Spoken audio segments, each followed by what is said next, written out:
నమస్తే అన్న అందరికీ నమస్కారం. నిన్న కువైట్ లో జీసీసీ సమ్మిట్ సమావేశం జరిగిన విషయం అందరికీ తెలిసిందే. అలాగే నిన్న కువైట్ లో సెలవు కూడా ఇవ్వడం జరిగింది.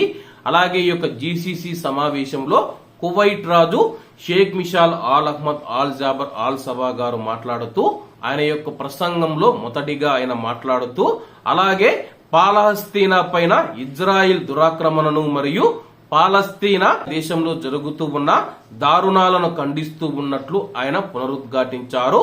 కువైట్ లో 45వ జీసీసీ సమావేశ ప్రారంభోత్సవంలో తన ప్రారంభ వ్యాఖ్యలలోనే కువైట్ రాజుగారు సంబంధిత తీర్మానాలను అమలు చేయడంలో తక్షణ కాల్పుల విరమణ మరియు రక్షణ కల్పించడంలో తమ యొక్క పాత్రను పోషించాలని చెప్పి అంతర్జాతీయ సమాజాన్ని ఆయన కోరడం జరిగింది.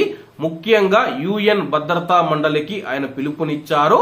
పాలస్తీనా దేశంలో అమాయక ప్రజలు మరియు అత్యవసర మానవతా సహాయాన్ని అందించడానికి సురక్షితమైన కారిడార్లను నిర్ధారించాలని చెప్పి ఆయన వెల్లడించారు.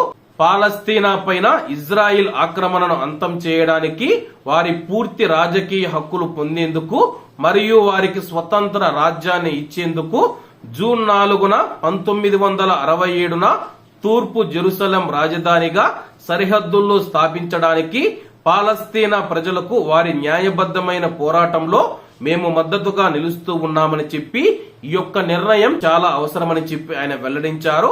అంతర్జాతీయ చట్టానికి అనుగుణంగా 2 దేశాల మధ్య పరిష్కారాన్ని అమలు చేయడానికి అంతర్జాతీయ చట్టంలో పాలస్తీనా దేశానికి అంతర్జాతీయ గుర్తింపు కోసం సౌదీ అరేబియా చేస్తూ ఉన్న ప్రయత్నాలకు ఆయన పూర్తి మద్దతు ఇచ్చారు. అంతర్జాతీయ సమాజం మరియు యుఎన్ భద్రతా మండలికి ఆయన పిలుపునివ్వడం జరిగింది. పాలస్తీనాలో గాజా ప్రాంతంలో, ముఖ్యంగా గాజాలో చూసుకుంటే దారుణాలు జరుగుతూ ఉన్నాయని చెప్పి అక్కడ ప్రజల యొక్క ప్రాణాలను రక్షించాలి, అలాగే వాళ్లకు స్వాతంత్రం ఇవ్వాలని చెప్పేసి కోరుతూ ఉన్నారు.